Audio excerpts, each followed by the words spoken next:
Bueno, soy Marta Timón, tal como me han presentado. Para quienes no nos conocen, sí quería dar un simple apunte. Trabajo en el Consejo de Transparencia de nivel estatal, llamado Consejo de Transparencia y Buen Gobierno, aunque en Buen Gobierno no tenemos ninguna competencia, y somos la autoridad garante del ejercicio del derecho de acceso a la información pública. Y esa es precisamente la perspectiva que voy a aportar aquí, gracias al llamado de Cibio. Entonces, después de esta aclaración, lo primero que quiero hacer es agradeceros a Cibio que hayáis contado con el Consejo de Transparencia bueno, pues para este encuentro que celebra lo que yo también considero una gran victoria. Así que gracias, Eva, gracias, David, y gracias, Javier, por haber liderado desde la perspectiva jurídica este gran éxito, yo creo. Yo voy a dividir mi pequeña intervención en dos partes, sin perjuicio de las preguntas que consideréis oportunas después. La primera, relativa al reposicionamiento de la posición, valga la redundancia, del Consejo de Transparencia, con un matiz, realmente es un reposicionamiento. Y en segundo lugar, lo que a mí, en mi opinión personal, constituyen las claves de esta sentencia, que yo también considero no solo magnífica, sino como realmente un leading case que era necesario acometer en nuestro país. Por lo tanto, ahí el agradecimiento a la organización civil para empujar a que realmente estos casos lleguen al Tribunal Supremo, pues es algo absolutamente relevante. ¿A qué me refiero con reposicionamiento del Consejo de Transparencia y si realmente es tal reposicionamiento? Bien, yo quiero ligarlo con lo que ha dicho la propia Eva en su intervención cuando decía: nosotros en 2018 no sabíamos que esto iba a ser tan importante.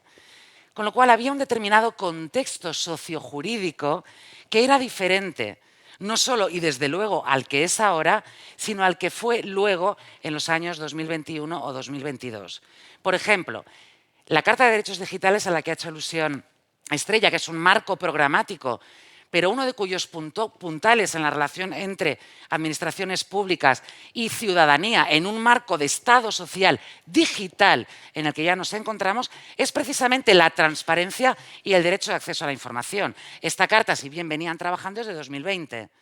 Léase, cuando el Consejo adopta la resolución de 2019 a raíz de una reclamación de 2018 de Cibio, el contexto era otro. La importancia de todo esto, aunque ya había, en catalán diríamos, las basarolas, era otra.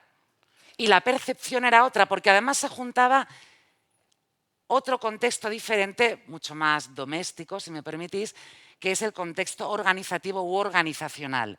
Léase, a partir de 2020, la presidencia del Consejo de Transparencia cambia, la asume el actual presidente, José Luis Rodríguez Álvarez, que ha sido una de las personas que ha impulsado ese cambio en la percepción y en la fundamentación jurídica de las resoluciones del Consejo, que, os digo ya y os adelanto, de forma ya consolidada, está reconociendo el derecho de acceso a este tipo de información.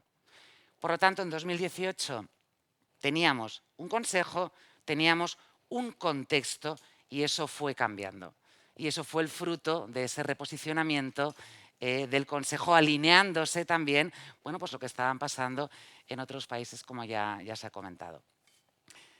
En segundo lugar, yo os decía, ¿realmente ha habido un reposicionamiento?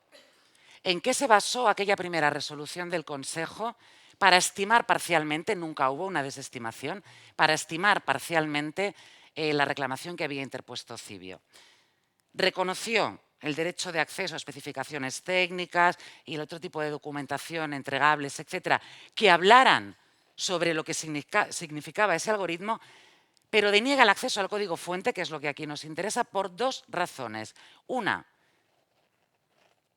solo una en realidad, porque la otra la desestima. Por eso no ha habido un total reposicionamiento. Lo deniega por el tema del límite de propiedad intelectual. Y ahora lo dejo ahí aparcado. Pero ¿qué dice respecto del límite de afectación a la seguridad pública que ya entonces estaba invocando la Administración? ¿Qué dice?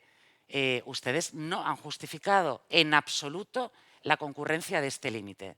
¿Cuál es el punto de partida? La restricción de un derecho, como es el derecho de acceso a la información, mediante la aplicación de uno de los límites que está previsto en la ley, tiene que estar justificada y motivada de forma expresa. Y además, ¿cómo ha de ser esta justificación? Tiene que ser una justificación que descienda al caso concreto. Por eso hablamos de la aplicación del principio de proporcionalidad. En esa primera resolución, si bien quizá no tan explicado como acabo de hacerlo yo ahora o como ha sido posteriormente en otras resoluciones del Consejo, ya se descarta la aplicación de ese límite porque no ha habido una justificación suficiente. Por lo tanto, tampoco ha habido un reposicionamiento del Consejo sobre este extremo. ¿Y por qué?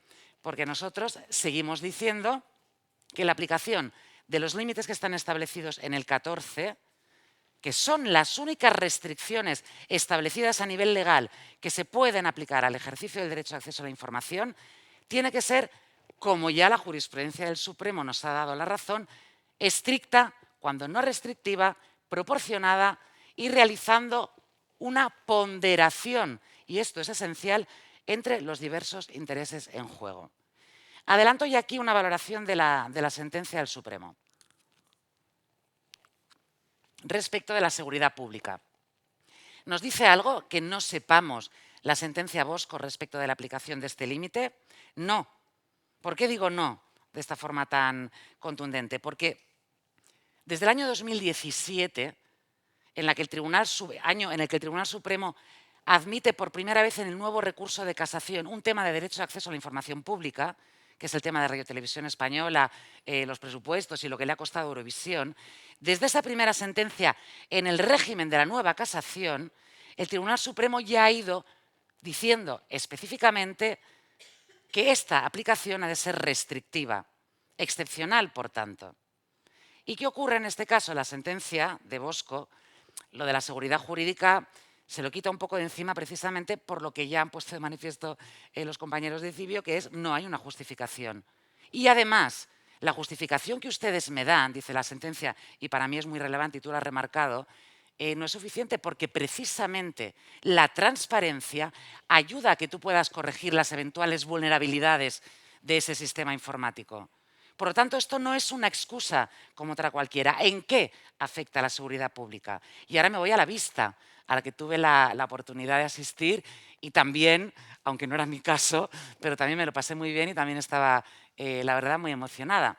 Entonces, hubo una pregunta de uno de los magistrados, Eduardo Calvo, al abogado del Estado, que para mí ya dejaba claro por dónde iban las cosas, ¿no? Le preguntó a la abogacía del Estado, si usted no hace más que defender que el código fuente de Bosco es una mera aplicación instrumental, que no es tan importante, que simplemente sirve, ¿en qué medida afecta esto a la seguridad pública? Esta aplicación tan meramente instrumental.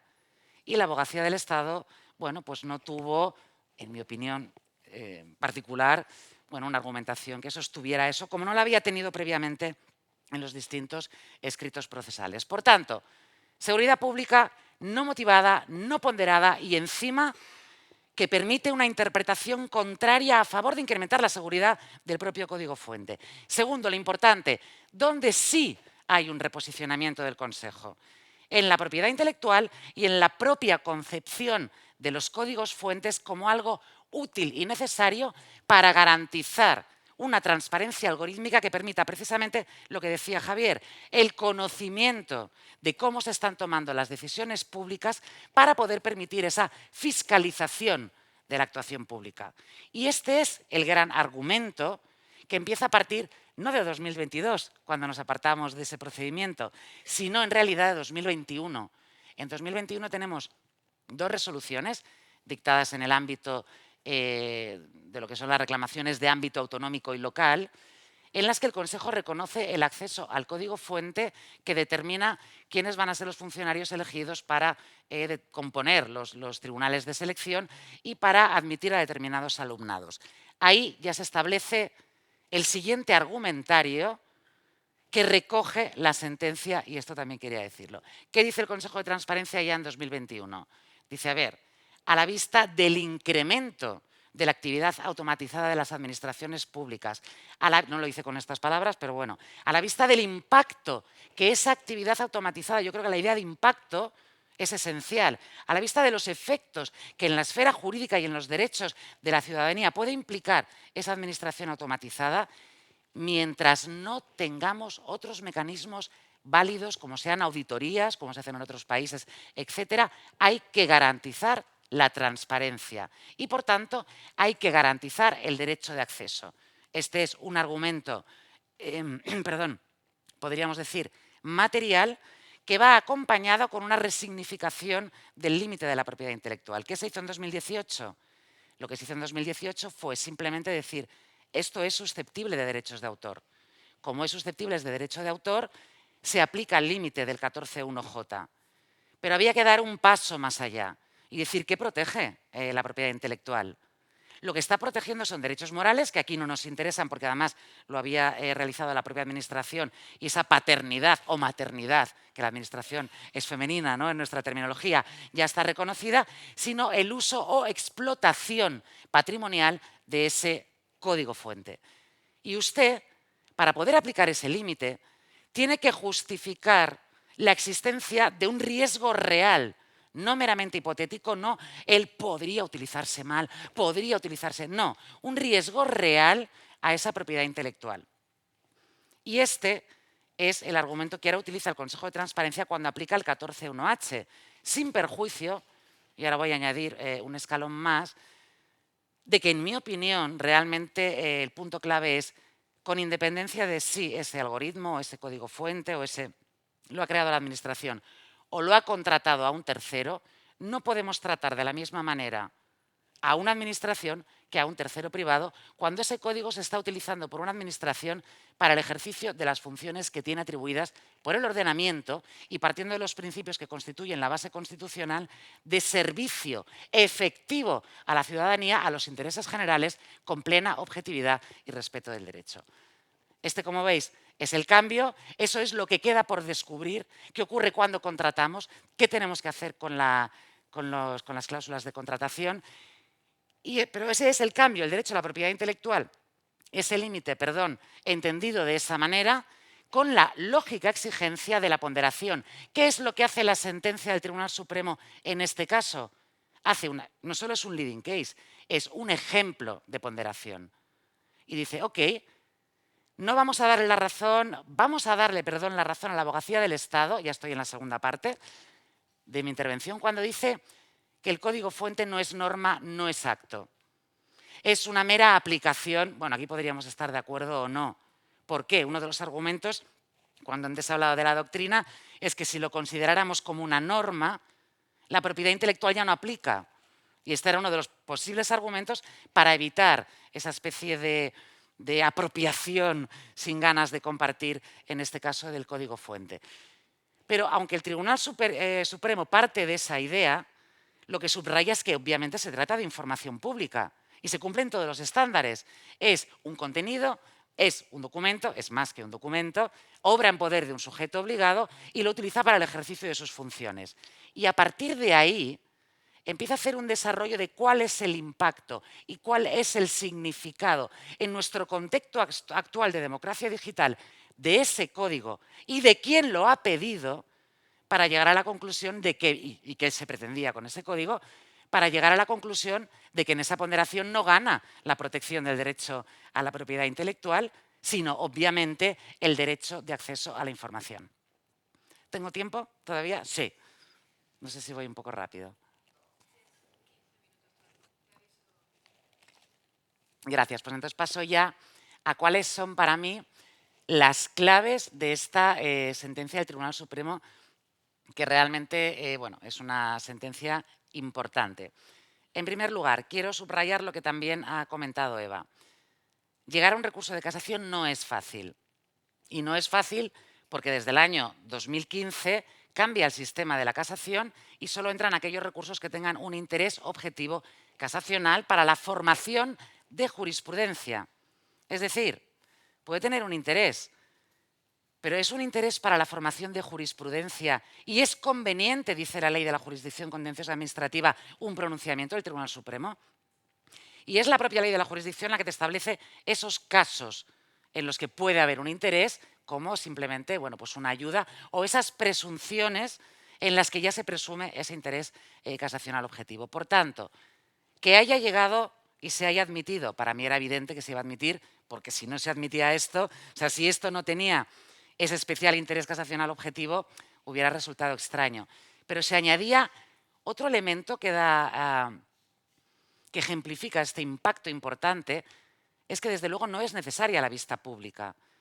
Es la sección de admisión la que puede determinar si es necesario para aclarar determinados asuntos realizar una vista oral que además es pública y en este caso se hizo, lo que evidencia esa importancia. En tercer lugar, yo creo que la propia estructura de la sentencia se da cuenta de que realmente es un leading case. ¿Por qué? Y aquí es para mí el punto significativo. ¿Qué nos da? La sentencia parte de un marco no meramente normativo, que también lo tiene, de cuáles son las normas que rodean a todo este ejercicio del derecho, sino de la configuración constitucional del derecho de acceso a la información pública. ¿Y cómo lo hace? Lo hace partiendo de jurisprudencia del propio Tribunal Supremo, antigua, anterior al nuevo recurso de casación, en la que ya se ponía de manifiesto la importancia de este derecho. Jurisprudencia del Tribunal Constitucional, que en un caso relativo al acceso al propio expediente penitenciario de un recluso ya dijo, vale, no es un derecho fundamental por la ubicación sistemática de este derecho, pero obviamente es un derecho que no puede ser preterido, porque tiene un anclaje constitucional. Partimos de jurisprudencia anterior, es decir, no rehuyo lo anterior, me lo traigo, cojo la jurisprudencia del Supremo, acudo también a la jurisprudencia del Tribunal Europeo de Derechos Humanos, acudo a los derechos y principios fundamentales reconocidos en la Unión Europea, y esto es muy importante porque demuestra que te estás llenando de todo un bagaje y un background que ya existe para aplicarlo y decir claramente, es un derecho constitucional que aunque no esté declarado como derecho fundamental, sí tiene esa sustancia fundamental. No puede ser un derecho ilusorio, tiene que ser un derecho efectivo. Todas estas expresiones no las estoy diciendo yo. No es ilusorio, ha de ser efectivo, todo eso está en la sentencia del Tribunal Supremo. Y eso para mí son las frases más bonitas, ¿no? Y cuando relaciona y dice, tenemos que tener en cuenta el principio de buena administración. Este principio de buena administración, que engarza también con el derecho fundamental a la buena administración que está reconocido en la Carta Europea de Derechos Fundamentales, y el tribunal lo coge para decir, este principio de buena administración exige, otra frase que me gusta, una interpretación extensiva del derecho de acceso a la información pública. Es decir, existe muchísima jurisprudencia anterior del Supremo sobre la interpretación estricta y restrictiva de los límites y ahora ya nos da la cara luminosa y nos dice una interpretación extensiva del derecho de acceso a la información pública. ¿Por qué? Y también nos lo cuenta, porque obviamente está intrínsecamente relacionado con las bases de un Estado democrático, porque, como ya ha dicho Javier, y ahora me repito, solo conociendo cómo actúan las administraciones públicas, en general los poderes públicos, podemos saber cómo se toman esas decisiones, podemos criticarlas y podemos fiscalizarlas. Pero no solo eso, también nos recuerda al Supremo, está estrechamente vinculado con otros derechos fundamentales. El derecho fundamental a la libertad de información, el derecho fundamental a la libertad de expresión, desde luego a la participación pública del 23 y también al 24, derecho de defensa en otro tipo de procesos judiciales por parte de las personas que pidan acceso a ese derecho. Y también subraya la sentencia, y me parece muy interesante, la especial condición subjetiva de la Fundación Cibio, que es la que pide la información.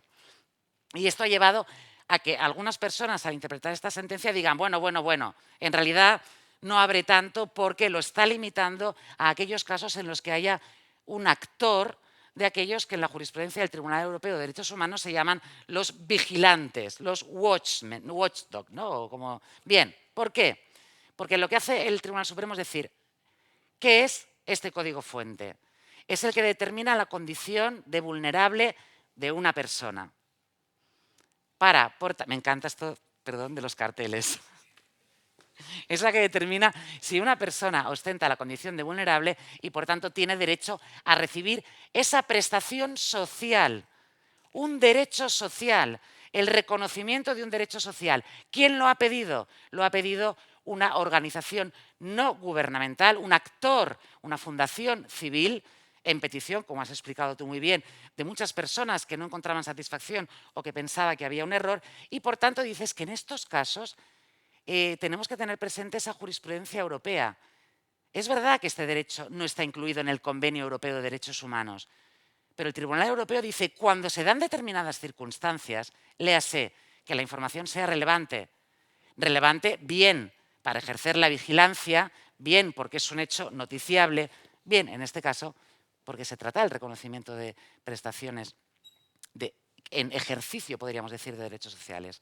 Cuando se trata de este tipo de información, cuando el actor es uno de estos a los que me acabo de referir, entonces ese acceso se vincula estrechamente a ese derecho a la libertad de información.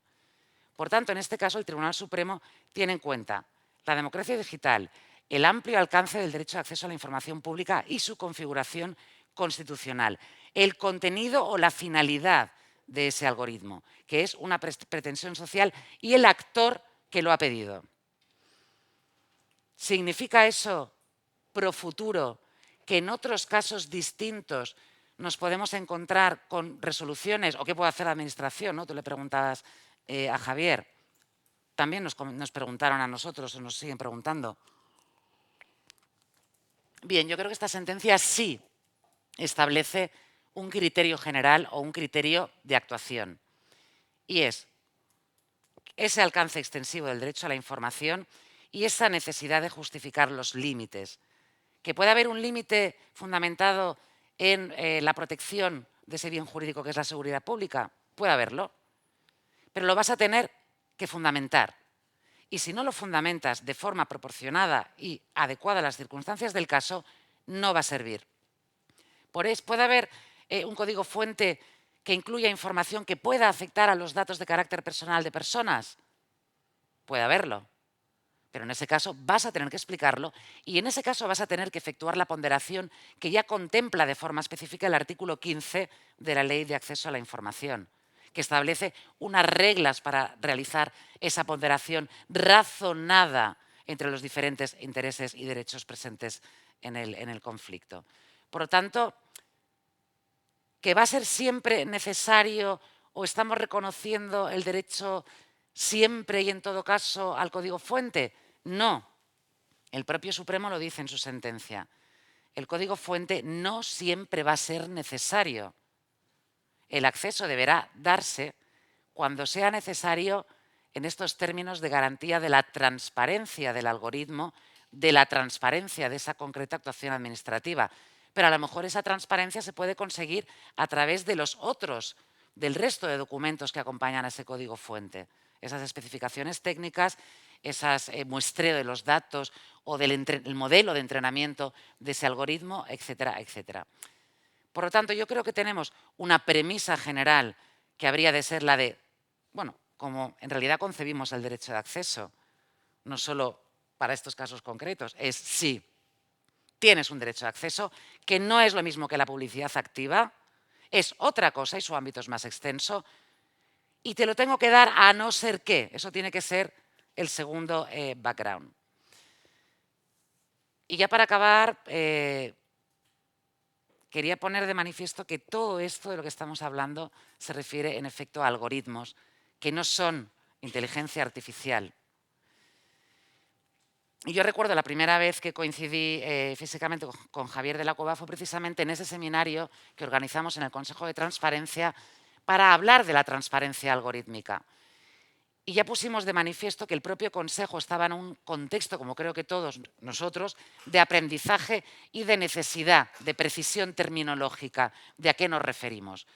Hemos tenido reclamaciones que hemos estimado en las que la Administración decía yo no tengo ningún algoritmo, lo llamo aplicación informática. Y era una aplicación informática. Y en ese caso, que era el algoritmo para calcular la jubilación por parte de la Seguridad Social, se estimó la reclamación y se cumplió. ¿Y cómo dieron el código fuente? En un papel. Lo digo porque tenemos la resolución. Pero hasta ahora estamos hablando siempre de este tipo de aplicaciones que todavía no incorporan lo que, en mi opinión, es determinante de la existencia de una inteligencia artificial, que es un cierto grado de autonomía y luego, cuanto más desarrollado, pues un cierto grado de inferencia. Pero sí se nos ha preguntado ya, o se ha preguntado no a nosotros, sino a la administración pública, a los ministerios, etcétera, y nos ha llegado qué sistemas de inteligencia artificial predictiva, no predictiva, etcétera, utiliza la administración. ¿Utiliza el Ministerio X ChatGPT? ¿Utiliza Bien, hasta ahora no hemos tenido grandes resoluciones que puedan ser leading case como esta sentencia, nada, nosotros en nuestro pequeño apartado, porque se ha dado la respuesta. Pero esa precisión es importante y también es muy importante quién realiza esa precisión terminológica.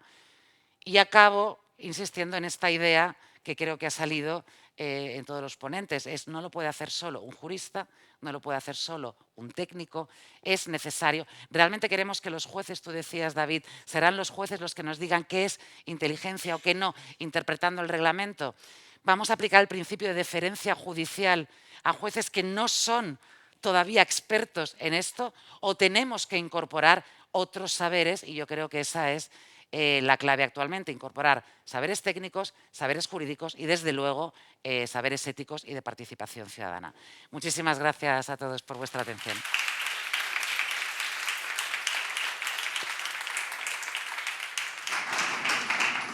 Pues muchísimas gracias, Marta. Vamos a tener 30 minutos para turno de preguntas, así que por favor levantad la mano cuando queráis pedir la palabra o el micro, se acercará alguna compañera y administrará también los turnos. Gracias. ¿Está encendido? Sí. Bueno, pues muchas gracias por la última ponencia también y por toda la organización y por el caso Bosco. Vamos, me parece muy potente. Y pues, como decía Javier, la parte de seguridad podría entender que en algunos momentos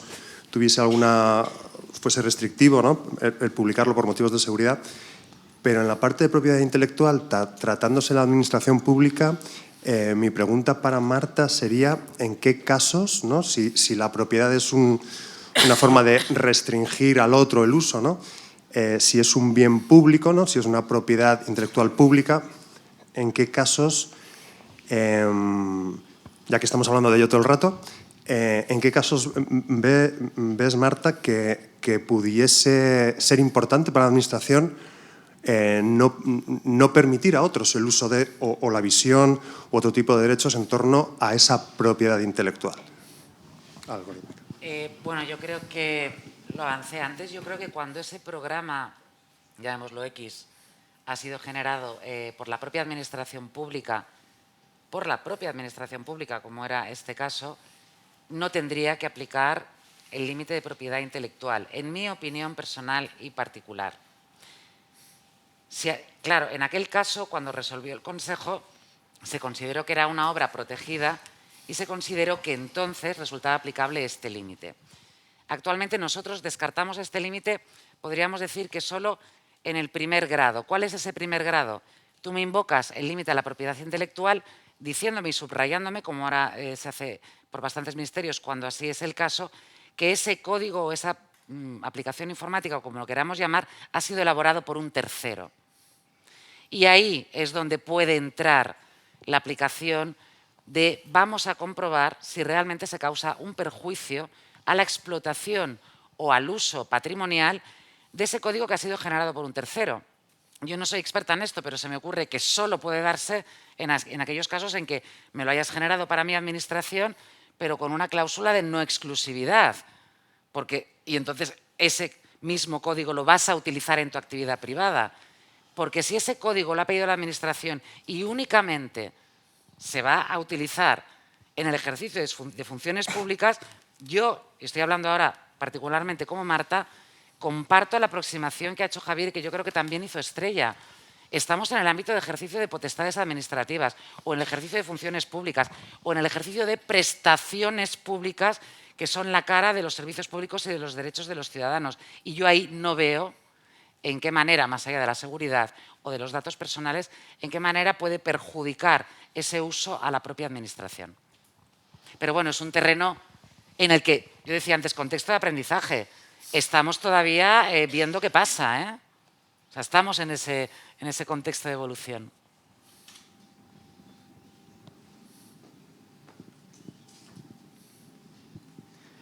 Hola, mi nombre es Cristian Castrillón de Volt Europa. Bueno, primero agradecer a Civio por todo el trabajo que han hecho. Yo creo que es un claro ejemplo de que con poco se puede hacer mucho o tanto. Y hace un tiempo Civio nos ayudó a compartir best practices, mejores prácticas del lobby, del buen lobby, ¿no? A nivel europeo, en nuestros representantes electos en Ámsterdam. Entonces, me gustaría saber cómo esto lo podemos llevar al resto de Estados miembros de la Unión Europea o bueno, de otros países y cómo podemos alimentarnos o si ya lo están haciendo desde Civio o creo que Javier también estaba hablando un poco de otras asociaciones que comparten la información y que a lo mejor este caso puede afectar a mejorar la transparencia en el código fuente del resto de países de la Unión Europea. Gracias. Sí, vale. Vale.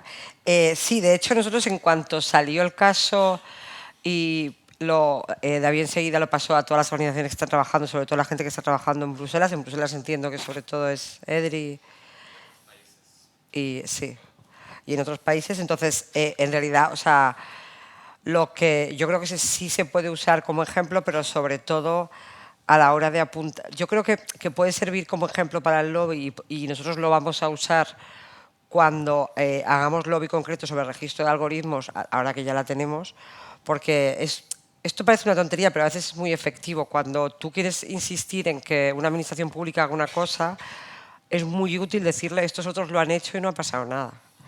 Entonces, si además le dices, y es que los jueces han dicho que no pasa nada, igual es un empujón a ese lobby. O sea, que yo creo que puede ser útil en ese aspecto. Nosotros ahora, o sea, más allá de la presión porque haya un registro de algoritmos bien y que de verdad sea útil y que incluya más de lo que pide el reglamento, estamos también, por ejemplo, ahora con la ley de administración abierta, que tiene una parte de reforma a la ley de transparencia que no soy muy optimista, pero ojalá salga algo de ahí, porque hace mucha falta esa reforma.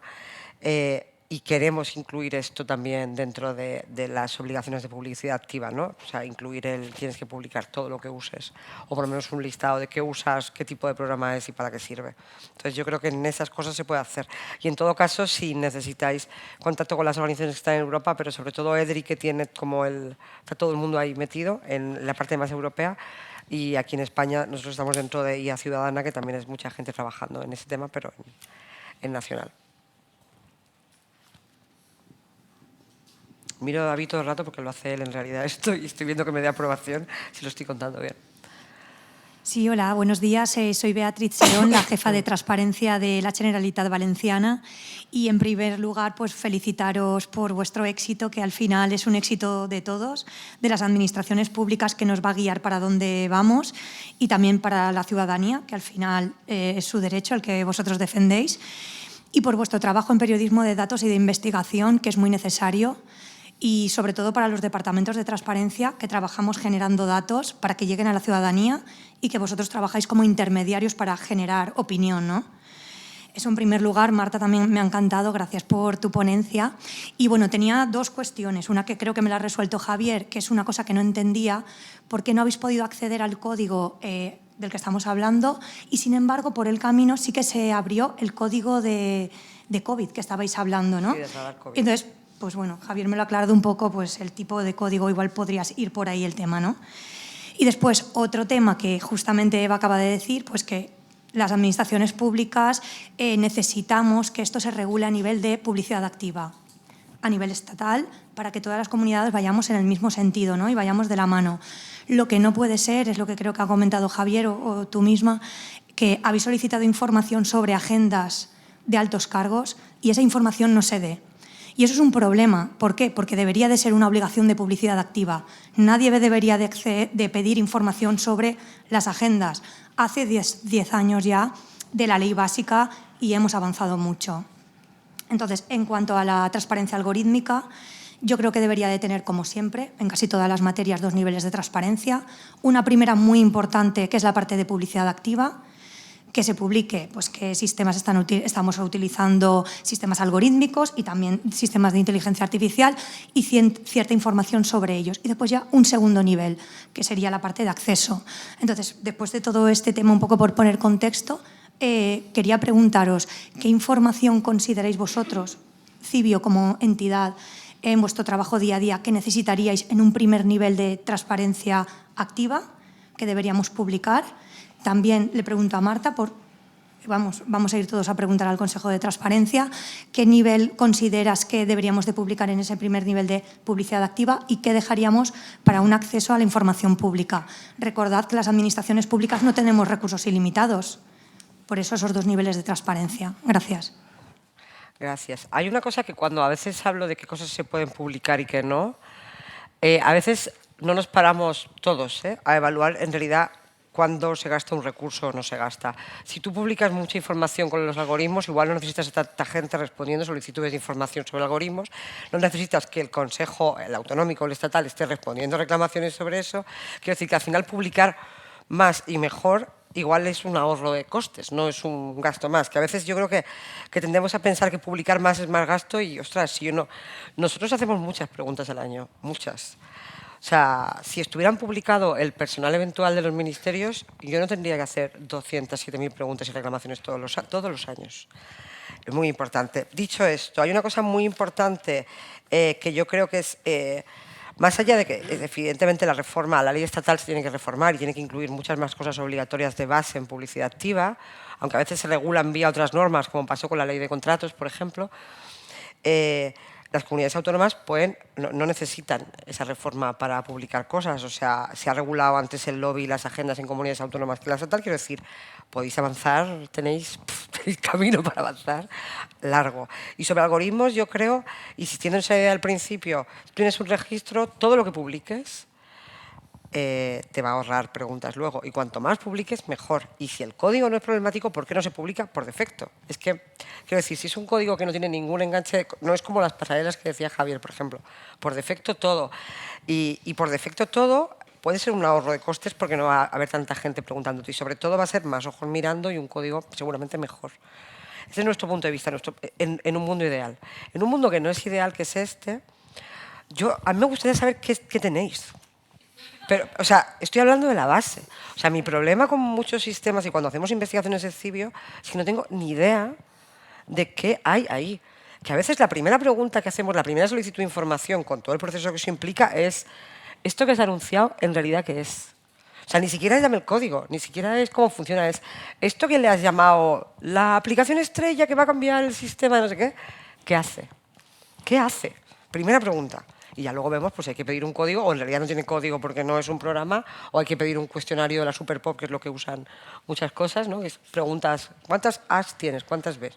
Pero el problema, o sea, yo ahora mismo vería un paso gigante saber qué tenéis, qué estáis usando, o sea, qué hay ahí. ¿Puedo? Sí, no, claro que puedes. Para mí hay un ejemplo magnífico y es... vámonos 200 años hacia atrás, perdón. ¿Y qué es lo que ocurre 200 años hacia atrás? Pues 200 años hacia atrás lo que tenemos es una pluralidad de distintas normas jurídicas y de costumbres que existen en un territorio. Y entonces eso hay que racionalizarlo. Entonces viene el sistema de racionalización y entonces viene un proceso de codificación. Y en el Código Civil Español lo que nos viene a decir es cómo se hacen las normas jurídicas. Y el Código Civil Español lo que logra es una victoria de la norma jurídica escrita, o sea, embebida en una tecnología, encarnada en la tecnología de la escritura, porque la escritura, no nos olvidemos que es la tecnología de dibujar los sonidos. Entonces nosotros dibujamos los sonidos y luego hay otra persona que puede leer aquello y transformarlo también en información mental. Entonces esa tecnología de la escritura, que es de las más poderosas que jamás se ha utilizado, lo que se dice es lo siguiente. Tenemos por un lado la costumbre, por otro lado tenemos lo que es algo que está escrito. Entonces la decisión que se toma en el racionalismo y por tanto en la codificación es hacer códigos centrales, el Código Civil, los códigos mercantiles, los códigos penales, etcétera, etcétera, en lugar de una dispersión tan absoluta de de normas jurídicas, quería decir, y entonces ahí lo que se dice es lo siguiente. Vamos a establecer en los sistemas democráticos no solamente los sistemas de que es lo escrito frente a la costumbre, y el Código Civil se modifica en el sentido de que no vale una costumbre contra legem, sino que siempre tiene que ser una costumbre, la ley solo se deroga por una ley posterior, nunca jamás por una costumbre, nunca jamás por el desuso. Entonces vence la escritura, la formalización de la escritura, y se le dota además de un acto político, que es su publicación en el Boletín Oficial del Estado, con lo cual ya se sacramentaliza. ¿Y qué es lo que se dice? Que cuando existe una democracia, la democracia es una constitución, y una constitución son los valores de un sistema político, que son los derechos fundamentales, y la parte orgánica de la Constitución, que es qué organismos son los que vamos a tener para implementar todos esos valores. Y parte de la democracia también es cómo hacemos las normas, cómo son los procesos, los procedimientos a través de los cuales nosotros generamos la norma. Viene la democracia digital. En la democracia digital tenemos ya un grandísimo ejemplo de hace 200 años y tendríamos que hacer exactamente lo mismo. Repositorios públicos de generación de normas formales, porque si ahora lo que estamos haciendo es, antes el conde Romanones decía, haga usted la ley y déjeme el reglamento. El conde Romanones hoy dice, haga usted la ley y el reglamento y déjeme a mí la aplicación informática. Te ha quitado la casilla de deducción por hijos en el impuesto sobre la renta de las personas físicas, que tú tienes obligatoriamente que hacer online, y ya te ha cambiado la ley y el reglamento. Conclusión, cuando nosotros estamos haciendo normas jurídicas, que en este caso ya lo estamos haciendo mediante lenguajes formales, tendríamos que establecer los mismos sistemas y los mismos criterios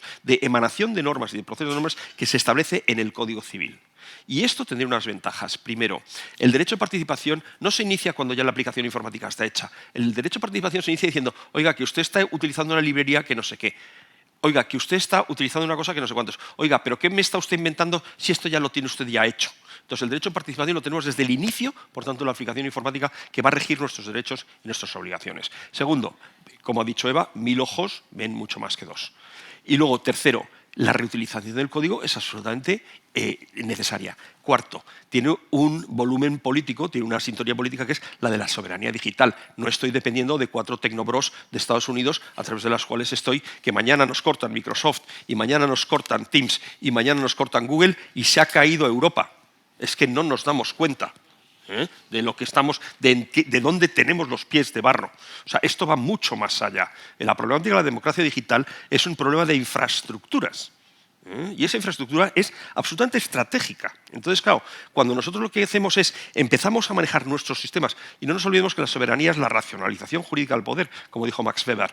Entonces, cuando nosotros lo que hacemos es ya orquestamos la infraestructura del Estado mediante mecanismos a través de los cuales la ciudadanía ha participado en su concepción, en su desarrollo y en su implementación y en su verificación de dónde tienen los agujeros o no, podremos empezar a estar hablando de una democracia digital. Mientras tanto, seremos siervos de la gleba comparados con los 4 tecnobros y potencias extranjeras. Sí, Marta.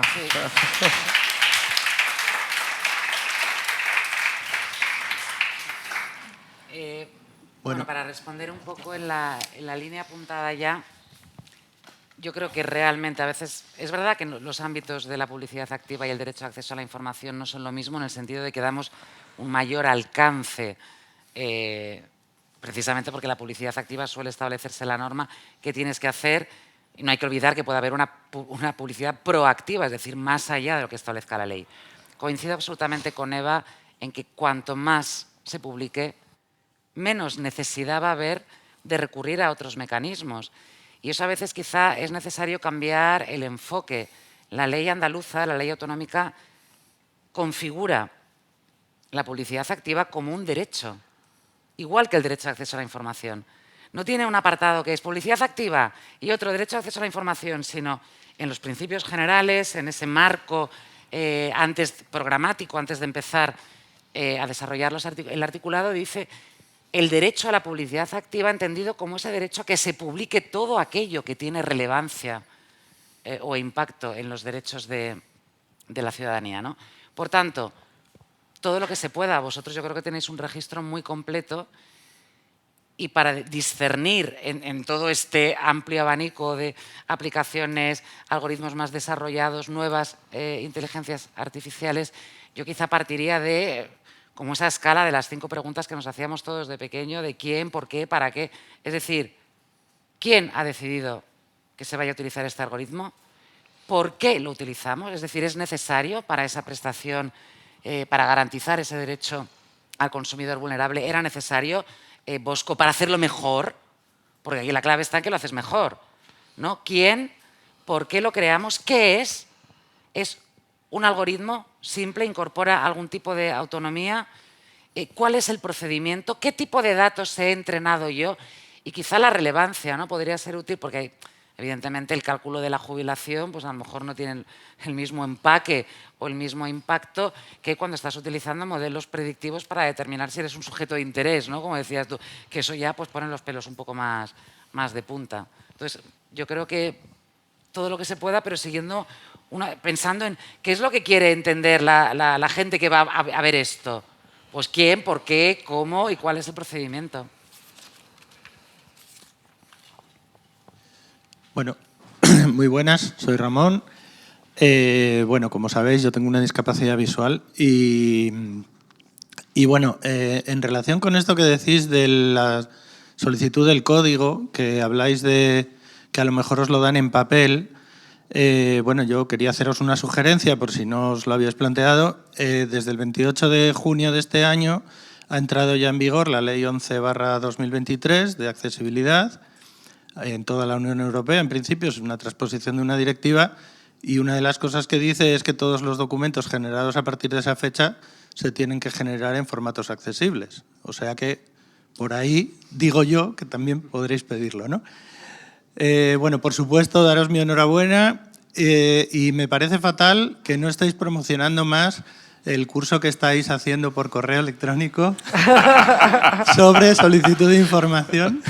Y sobre eso quería también, hablando de esto que acabo de decir, del solicitar un formato accesible, una de las cosas que comentabais, me parece que en esta última entrega, que yo lo voy siguiendo todos los sábados, era que una de las excusas que os daban era el tema de que la elaboración de los datos, ¿no? De que si ellos no tenían esos datos y tenían que elaborarlos, que era un esfuerzo excesivo.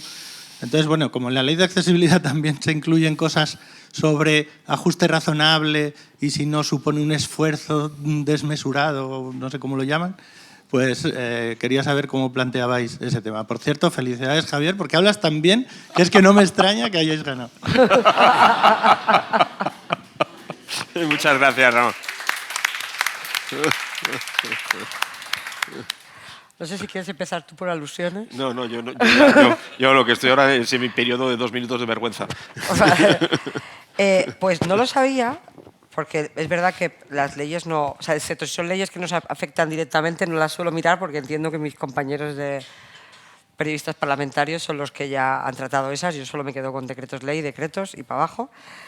Pero lo vamos a usar, porque en cosas que pensemos que nos van a decir reelaboración y tal, igual hay que tal, o que no, que nos van a dar un folio feo. Estoy pensando lo voy a usar en la próxima de eventuales también. O sea que mil gracias, Ramón. Y el curso está en la web. Es un curso de derecho de acceso para todo el mundo. La idea es una versión online. Son 6 correos en 6 semanas todos los sábados. O sea, si os apuntáis ahora, Ramón porque se apuntó en el minuto 1, pero si os apuntáis ahora, el sábado siguiente recibís el primero y así los 6. Y es un poco derecho de acceso para gente normal. O sea, para preguntar cualquier cosa, con todo el proceso, con cómo pregunto, a quién le pregunto, cómo planteo la pregunta, qué excusas me pueden poner, cómo las esquivo, cómo reclamo. Igual nos mandamos a más gente, lo siento. Pero... Entonces, que ahí está, que es un curso que nosotros lo hemos hecho presencial alguna vez con organizaciones, sobre todo sociales, o le hicimos con una asociación de vecinos y queríamos probar como pues, esta versión de... Y va a quedarse ahí hasta el fin de los días. O sea, que cuando queráis hacerlo, ahí está. Es una cosa de Javi que lo ha hecho estupendamente. ¿Puedo añadir una cosa Sí. al respecto? Me parece muy oportuna la precisión que has hecho sobre la accesibilidad de los documentos y quería recordar, que a veces se nos olvida, que el convenio de Tromsø, que si bien es antiguo, entró en vigor en el año 2024, ya contiene esa llamada a realizar esos ajustes, es decir, a tener, bueno, en el convenio en concreto, más bien en el documento explicativo a ese convenio, hace referencia a esa necesidad de hacer ajustes razonables y ayudar a las personas que puedan encontrarse en determinadas dificultades a poder ejercer correctamente el derecho de acceso a la información. Esa perspectiva, y lo digo en 2 leyes que hay, de las que soy, como se ve, muy fan, ¿no? Tanto la ley de la Comunidad Valenciana como la ley andaluza y la ley de Castilla-La Mancha incorporan también esta perspectiva más inclusiva, y en el nuevo anteproyecto, en lo poco que he podido mirar, sí se contiene esa referencia explícita a ajustes razonables, que es una de las cosas que mejor acogida me merecen. Entonces, bueno, me parece absolutamente necesaria esa precisión que he realizado. Buenas, mi nombre es Nayara Belio, soy periodista. Bueno, la mayoría aquí ya me deshecho en felicitaciones por el caso de Bosco. Quería agradeceros también las ponencias porque me parecen totalmente relevantes, maravillosas. Quería aprovechar que estaban aquí Marta y Javier, porque ya que estamos hablando de precisamente las puertas que abre esta sentencia, sí que quería preguntar por límites, digamos, y diferencias entre ámbitos ministeriales, en el sentido de, aquí parece, al menos desde el sentido común y como se ha dispuesto en un ámbito judicial, porque es muy difícil sostener este caso alegando pues, propiedad intelectual o seguridad en un caso como el algoritmo de Bosco, pero sí que quería preguntar por estas diferencias entre departamentos, por ejemplo, cuando hablamos de Ministerio de Interior, ¿no? Y ahí sí que aplica realmente un límite de seguridad. Entonces, como periodista me he encontrado con respuestas a peticiones de transparencia alegando todas las cosas, es decir, propiedad intelectual porque hay una empresa privada, entonces esperad que tenemos que consultar a la empresa X o la universidad X antes de darte información únicamente para gastar tu tiempo y terminar negándote el acceso, ¿no? Pero luego, por otro lado, en peticiones concretas a Interior sí que se ha impuesto siempre esa barrera del límite de seguridad nacional, ¿no? Y aunque aquí ya me parece que el proceso muestra lo arduo que es y el apoyo, que eso es una cosa que habéis dejado muy clara, que no es una persona periodista, no es una organización de sociedad civil, no es un solo abogado, sino que es un compacto de todas estas cosas, sí que me parece que hay una indefensión impresionante en España ante toda la información que tiene que ver con la seguridad, ya sea a través del acceso a la transparencia, o sea, el derecho de acceso o cualquier otro mecanismo, porque es siempre un cerrazón absoluto con la excusa, ¿no? de la seguridad. Entonces, me pregunto si este caso abriría alguna pequeña puerta a superar, ¿no? esta barrera, o si simplemente por el hecho de estar tratando con autoridades, con Interior y con sí, digamos, un departamento que sí que trata concretamente con seguridad nacional, pues estamos completamente perdidos. Entonces, aprovechando que están Marta y Javier aquí, quería preguntar, uno, vuestra visión, y dos, si habría alguna manera efectiva de superar esta barrera, que entiendo que sería la acción judicial, pero que, bueno, que si hay otras maneras, pues encantada de saberlas. Gracias. Como tú quieras. Si quieres hablo yo, porque yo solamente me sé un caso, pero es que Marta se lo sabe todos. No, No, es verdad, Marta se lo sabe todos. Yo me sé un caso, que es este. Pero sí que quería llamar un poco la atención a un comentario que has hecho, que esto ocurre en primer lugar, la democracia también es una cuestión de personalidades. Hay gente que es más demócrata que otra, y hay funcionarios y funcionarias que esto es mío y esto yo no lo suelto, y hay gente que, sin embargo, como antes mencionaba el Instituto Geográfico Nacional, son un verdadero ejemplo de compartir lo que ellos hacen. Pero esto lo digo porque, independientemente de la cuestión psicológica de las personas con las que tienes que tratar, en el año 2022, el 11 de enero, creo recordar que fue, hay un informe del rapporteur de Derechos Humanos de las Naciones Unidas. Y entonces, en este informe, lo que nos viene a decir esta persona es lo siguiente.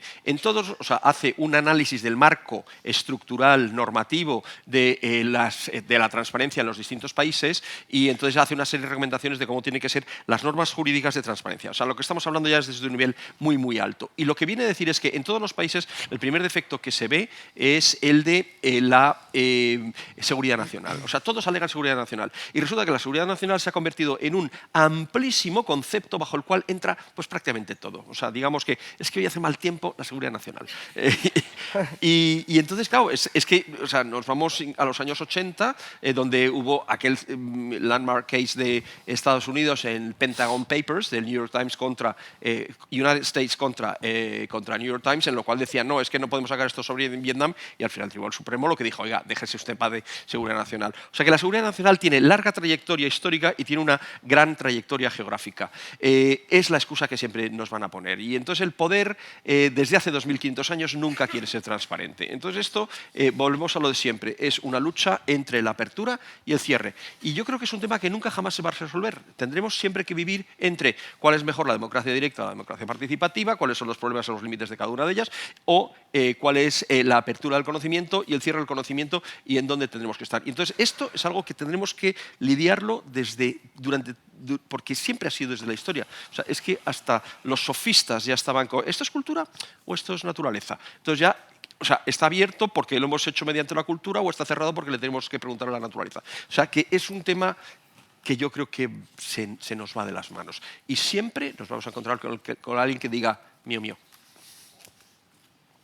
Bien, desde la perspectiva de los efectos de la sentencia, las posibles consecuencias en ese tipo de peticiones, yo creo que lo que hay que tener claro es que esta sentencia marca una estructura básica y esa estructura te puede ayudar. Permíteme que te tutee.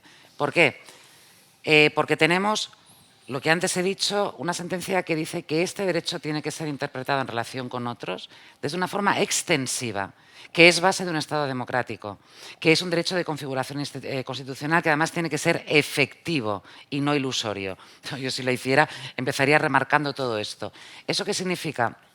Que cuando te denieguen el acceso, en el fondo es aplicar lo que ya está aplicando el Consejo y lo que exige esta jurisprudencia, pero también otras sentencias previas. Usted tiene que ponderar. Si usted me cita uno de los límites del 14, en concreto el A o el B, seguridad pública o defensa nacional, etcétera, me va a tener que explicar por qué. Y me va a tener que explicar por qué lo aplica a toda la información y no me concede una parte. Porque esta es una cosa importante que también se ha visto reforzada desde la entrada en vigor del convenio de Tromsø. Si no todo está afectado, deme usted una parte, pero explíqueme qué información no me ha incluido porque está afectada por ese límite. Y luego, obviamente, hay que motivar. O sea, ¿qué herramientas vas a tener? Vas a tener la herramienta de si se ha motivado, y esta es una exigencia del principio de derecho de siempre y de las actuaciones de administraciones públicas de siempre, pero reforzada en este caso por la propia naturaleza del derecho. Si se ha justificado o no se ha justificado, de forma concreta, atendiendo a las circunstancias concretas del caso, no de una forma genérica de esto afecta a la seguridad nacional. Y a partir de ahí, si no lo dan, pues vas a tener que poner una reclamación ante el Consejo. Si nosotros te la estimamos por aquellas casualidades de la vida de Dios, pues ¿qué va a pasar? Claro, y luego quedamos al albur de si se ejecuta o no se ejecuta por parte del Ministerio, o de si se ejecuta en unos términos diciendo es que no se lo puedo dar porque afecta, y dices, no, es que esto ya lo hemos descartado en la resolución, no me lo puedes volver a decir, o si simplemente mantiene silencio, o si simplemente nos recurre ante la jurisdicción contenciosa esa resolución. Las herramientas son ese esquema que te da esa sentencia. Esa sentencia no entra en otros límites, por tanto, no entra a valorar ni a ponderar esos otros límites. Nosotros, respecto de derechos, respecto a transparencia algorítmica, recuerdo alguno en lo que se alegaba el 14.1e, es decir, el perjuicio que se podría causar a la investigación de ilícitos penales, administrativos, etcétera. Y aquí también hay que tener en cuenta el tiempo. Se está desarrollando la actuación inspectora en ese momento. ¿Realmente dar el acceso al código está impidiendo o está dando información a terceros sobre el contenido concreto de esa actuación inspectora que pueda perjudicar su buen desarrollo? ¿Se van a destruir pruebas? Es decir, todo eso es lo que se tiene que argumentar cuando se aplica un límite, incluso cuando estamos en el ámbito de la seguridad del Estado. O es un tema que está clasificado como reservado oficial, que aquí entonces sí que se excluye todo acceso, o si entras en el 14, en los límites de la ley de transparencia, el Ministerio tiene que argumentar. Pero las vías que vas a tener son, bueno, pues las que están puestas para el ordenamiento. Alguna mejora parece que hay también en el anteproyecto para dar más fuerza a las resoluciones, al cumplimiento de las resoluciones del Consejo.